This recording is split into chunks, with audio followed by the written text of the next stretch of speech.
हाय, आपके साथ मैं हूँ Surbhi Sharma. India TV YouTube channel subscribe करिए, बेल आइकन दबाएं।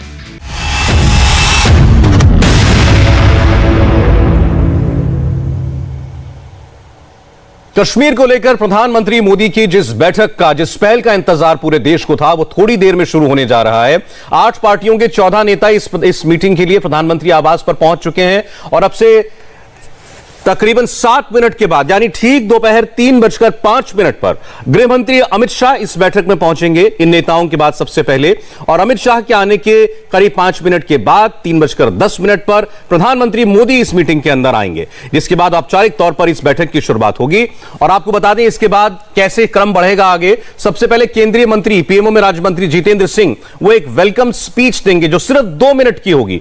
और उसके बाद इन नेताओं का बोलने का सिलसिला शुरू होगा। एक एक करके सभी नेता अपनी बात कहेंगे, अपने मुद्दे उठाएंगे और सबसे पहले बोलेंगे फारूक अब्दुल्ला, जो कि सबसे वरिष्ठ हैं इन सभी नेताओं में। और उसके बाद एक एक करके बाकी सभी नेताओं को बोलने का मौका दिया जाएगा। और जब ये नेता अपनी बात कह लेंगे, उसके बाद गृह मंत्री अमित शाह उनके द्वारा उठाए गए मुद्दों का, या अगर कोई सवाल है तो उसका जवाब देंगे, कोई स्पष्टीकरण देना है तो वो देंगे केंद्र सरकार की तरफ से।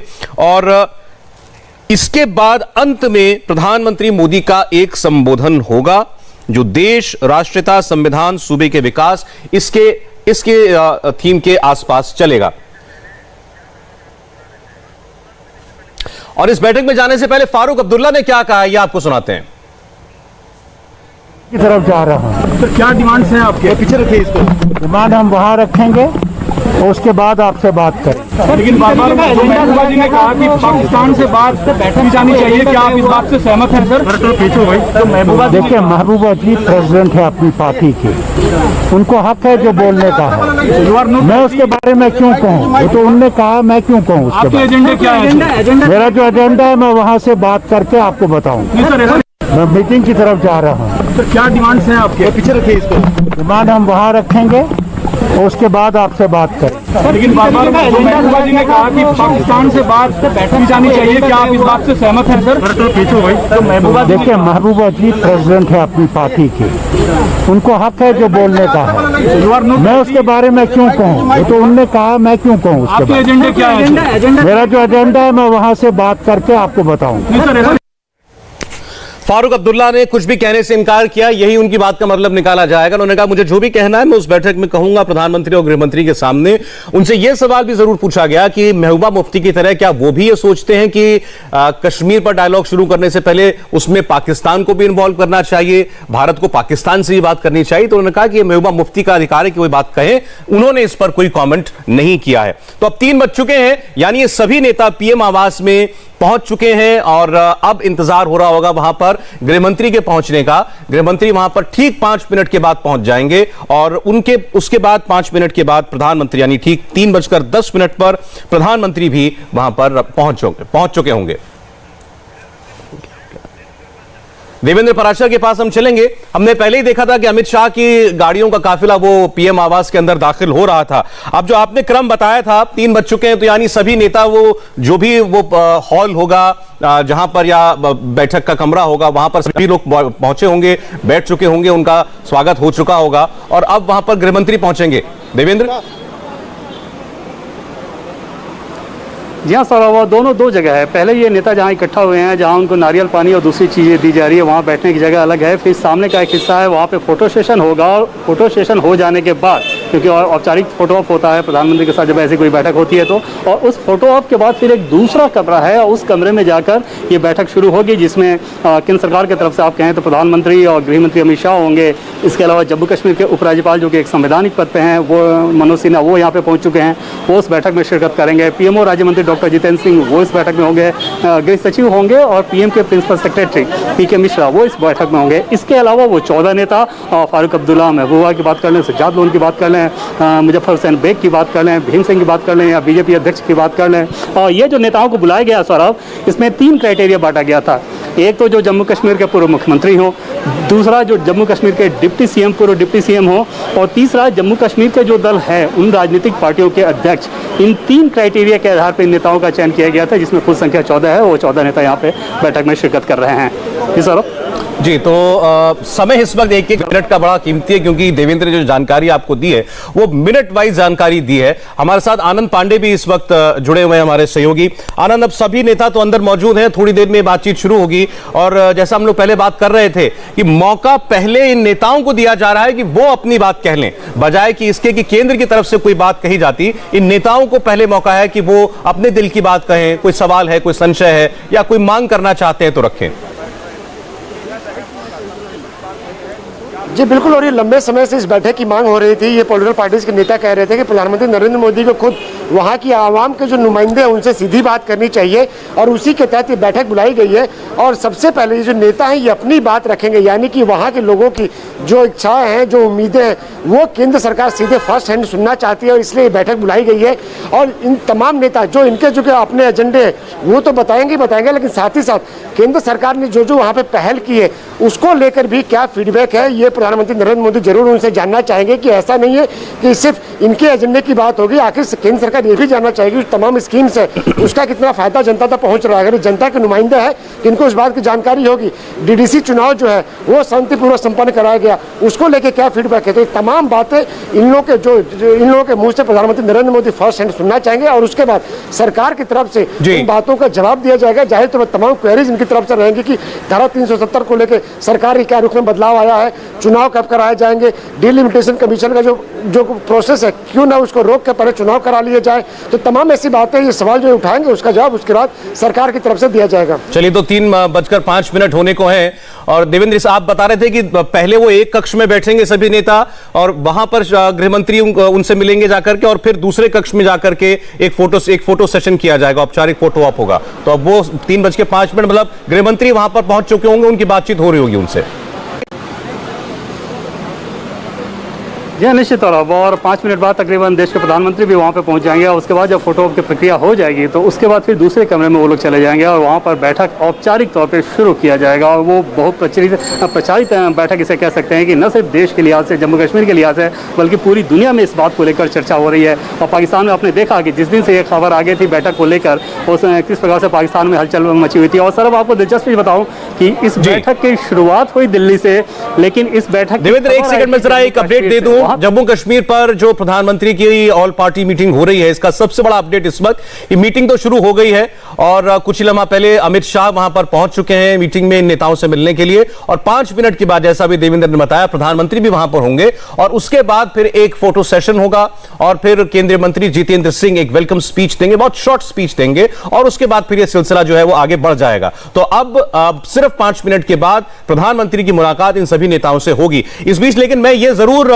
आपसे पूछना चाहता हूं देवेंद्र कि यह कोई सामान्य ऑल पार्टी मीटिंग नहीं हो रही है, ये सारे वो नेता हैं जिनको 370 धारा खत्म होने के बाद या तो नजरबंदी में रखा गया कई महीने, या गिरफ्तारी में रखा गया। तो ऐसा नहीं है कि बहुत सौहार्द है या बड़े खुशनुमा माहौल में यह बातचीत होने जा रही है। जी हाँ बिल्कुल सर, और सौहार्द के बजाय बहुत तीखापन आप कह सकते हैं कि केंद्र सरकार के तरफ से भी उन नेताओं के बारे में किस प्रकार से ये चीज़ें आई। और आपने देखा कि जब रोशनी घोटाला का तथ्य सामने आया था तो किस प्रकार से वो नेता आग बबूला हो रहे थे, उन नेताओं के दफ्तर किस प्रकार से उस रोशनी घोटाला के आँच उन नेताओं के दफ्तर तक पहुँचे थे, ये सारी चीज़ें हुई थी। नज़रबंदी को लेकर किस प्रकार से उन नेताओं के द्वारा तमाम तरह के आरोप लगाए जा रहे थे।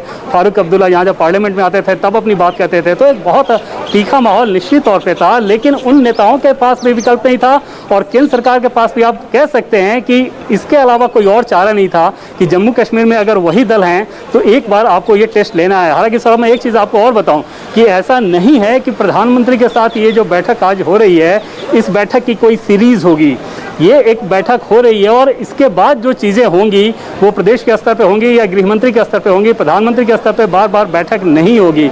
और उस लिहाज से आप ये कह सकते हैं कि ये एक मैसेजिंग भी है कि इतने महत्वपूर्ण विषय पे प्रधानमंत्री एक बार बात सुनते हैं। बाकी जैसा कि मैंने पहले आपको बताया कि जम्मू कश्मीर में केंद्र सरकार की जो नीति है उसमें एक कंटिन्यूटी दिख रही है, कहीं भी उसमें आपको जर्क नहीं नजर आएगा। वो एक सोची समझी रणनीति के तहत वो फैसला किया गया था। उन्हें पता था अमित शाह को कि इस फैसले के बाद आगे कैसे बढ़ना है। प्रधानमंत्री मोदी को पता था कि ये फैसला जब हो गया उसके बाद इसे आगे कैसे बढ़ना है। और आपने देखा कि जिस चीज को इतना हवा बनाया जा रहा था कि अगर कश्मीर में कभी धारा 370 हटाया गया तो अंतर्राष्ट्रीय दबाव बहुत ज्यादा बढ़ेगा, उस अंतर्राष्ट्रीय दबाव को भारत ने किस सक्सेसफुली हैंडल किया।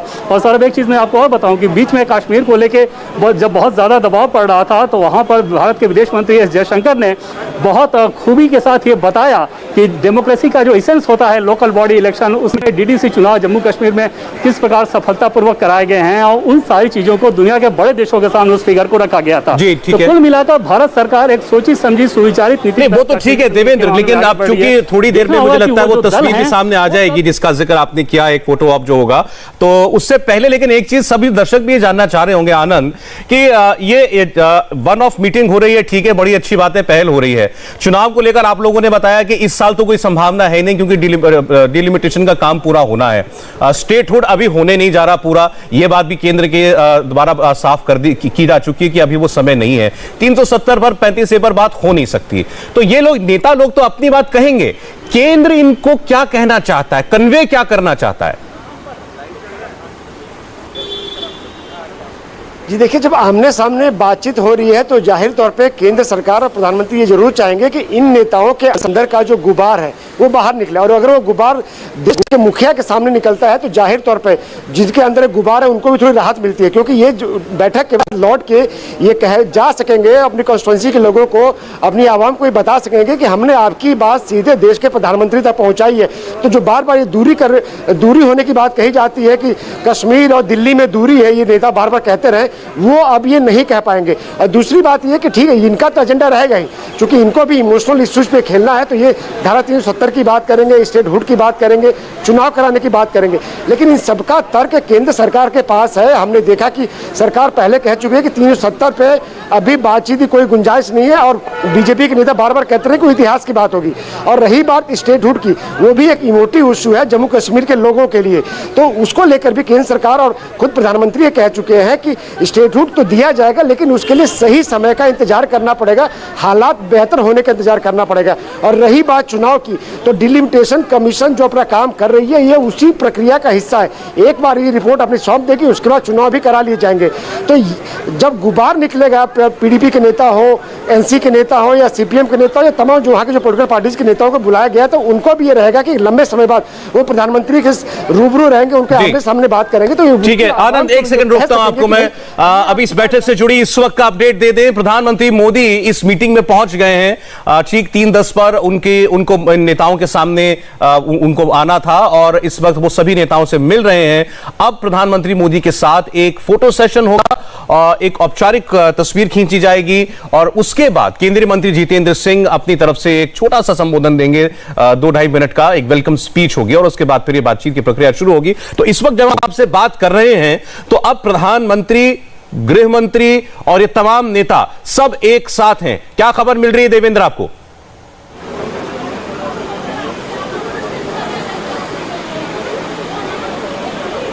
देवेंद्र, आवाज पहुंच रही है आप तक?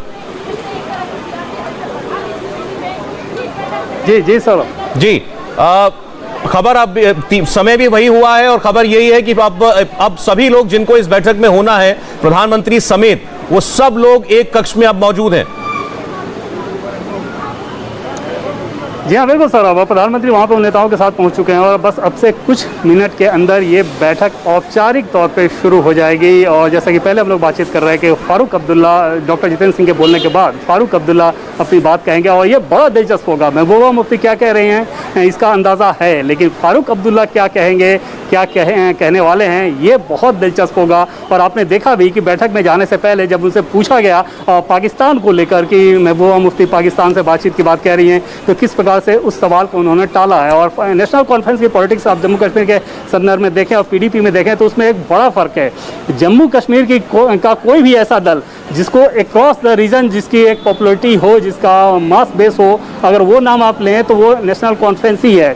और डीडीसी इलेक्शन में भी आपने देखा कि न सिर्फ वैली में क्योंकि जम्मू में भी नेशनल कॉन्फ्रेंस ने अच्छा परफॉर्मेंस किया था और जम्मू कश्मीर की अकेली ऐसी पार्टी है वो। बीजेपी जम्मू रीजन में अच्छा करती है, पीडीपी कश्मीर के एक खास हिस्से में बस अच्छा करती है, लेकिन नेशनल कॉन्फ्रेंस ऐसी पार्टी है जो कि पूरे जम्मू कश्मीर में अच्छा करती है। और उस लिहाज से उसके सामने निश्चित तौर पर गंभीर चुनौती ये रहेगी कि कैसे अपनी बात को वो इस तरीके से रखे ताकि बाहर भी जो मैसेजिंग जाए वो बहुत अलग ना जाए। हालांकि उन दलों के ऊपर क्योंकि महबूबा बहुत एक्सट्रीम लाइन लेती है सौरभ, तो इसके चलते बाकी दलों के ऊपर भी एक दबाव। लेकिन देवेंद्र, मैं आपको बताऊं, अभी थोड़ी देर पहले हमने बयान सुनाया जब अपने घर से निकल रहे थे फारूक अब्दुल्ला, उन्होंने महबूबा मुफ्ती के बयान को एंडोर्स नहीं किया। उनसे पूछा गया कि वो पाकिस्तान से डायलॉग की बात कह रही हैं कश्मीर को लेकर, आप क्या आप भी वही कहेंगे? तो उन्होंने उसको एंडोर्स नहीं किया। उन्होंने कहा कि ये उनका कहना है, मुझे जो कहना है मैं अलग कहूंगा। और एक बार वो चाइना का जिक्र करके अपने हाथ पहले जला चुके हैं, तो फारूक अब्दुल्ला को मालूम है कि किस बात का कैसा रिएक्शन होता है। जी हाँ सौरभ, मैं वही आपको बता रहा था कि वो महबूबा मुफ्ती के उलट उनकी रणनीति, उनकी पॉलिटिकल पोजीशनिंग, ये सारी चीज़ें रहती हैं कि चाइना के मामले में निश्चित तौर पे आप कह सकते हैं कि बहुत बुरी तरह से वो गिर गए थे और बाद में उन्होंने उसको दोहराया भी नहीं। लेकिन उनका अपना जो पॉलिटिक्स है वो जम्मू कश्मीर के पूरे संदर्भ में रहता है, किसी खास सेक्शन के संदर्भ में नहीं। और जो हमारे सोर्सेज हैं वो ये बता रहे हैं कि इस बीच भी केंद्र के कई नेताओं के साथ उनके समय समय पर संवाद होते रहे हैं। जब वो किसी कार्यक्रम में मिलते थे या पार्लियामेंट में जब जाते थे तो जम्मू कश्मीर को लेकर उनकी बातचीत होते रही है। और तो इस लिहाज से फारूक अब्दुल्ला अंदर बैठक में क्या कुछ कहते हैं ये देखना बहुत दिलचस्प रहेगा। हालांकि सौरभ, जैसा कि मैं पहले भी आपको बता रहा था कि एक दबाव जरूर उनके ऊपर भी रहता है महबूबा मुफ्ती के चलते, खास तौर पर 5 अगस्त 2019 के बाद, कि अगर महबूबा मुफ्ती इतना ज़्यादा एक्सट्रीम स्टेप ले लेती हैं, अपनी पोजिशनिंग कर लेती हैं, तो फिर नेशनल कॉन्फ्रेंस अगर उसके साथ कदम ताल ना करे तो उन्हें ये चिंता भी सताती है कि ऐसा ना कि जो एक्सट्रीमिस्ट लोग हैं या भावनाओं के आधार पर जो चलते हैं उनके अंदर नेशनल कॉन्फ्रेंस को लेकर कोई खराब छवि चली जाए। हालांकि नेशनल कॉन्फ्रेंस सिर्फ एक सेंटिमेंट की पार्टी नहीं है। जम्मू कश्मीर के इतिहास में आप देखें तो लंबे समय से उनका एक राजनीतिक इतिहास रहा है, उनका एक कैडर है। डीडीसी इलेक्शन में आपने देखा कि फारूक अब्दुल्ला या उमर अब्दुल्ला प्रचार करने नहीं गए, तब भी किस प्रकार से दोनों ही रीजन में उन्होंने सफलता हासिल की। बिल्कुल ठीक कह रहे हैं आप। जम्मू कश्मीर में नेशनल कॉन्फ्रेंस एक ऐसा दल है जो जिसे आप कह सकते हैं इसकी एक्सेप्टेबिलिटी सबसे ज्यादा है पूरे रीजन के अंदर, और इसीलिए शायद फारूक अब्दुल्ला को सबसे पहले बोलने का मौका भी दिया जा रहा है। विजय लक्ष्मी भी हमारे साथ जुड़ गई जो सुबह से कांग्रेस पार्टी के जो कश्मीर के नेता इस बैठक में शामिल होंगे, गुलाम नबी आजाद, गुलाम अहमद मीर, तारा चंद, इन सबसे विजय लक्ष्मी ने जो है बात की है। विजय लक्ष्मी, पाकिस्तान से बात करने की बात पर फारूक अब्दुल्ला ने तो कन्नी काट ली, उन्होंने कहा कि उन्होंने इस पर कोई कमेंट नहीं किया। लेकिन कांग्रेस पार्टी के जिन लीडर्स से आपने बात की है उनका जोर किस बात पर है कि वो कौन सा पक्ष जोरदार तरीके से बता सके प्रधानमंत्री को? देखिए, कांग्रेस पार्टी लगातार से यही कह रही है कि जम्मू कश्मीर के आवाम की और जम्मू कश्मीर के मुद्दों की बात करने के लिए उनके नेता मीटिंग में जाएंगे।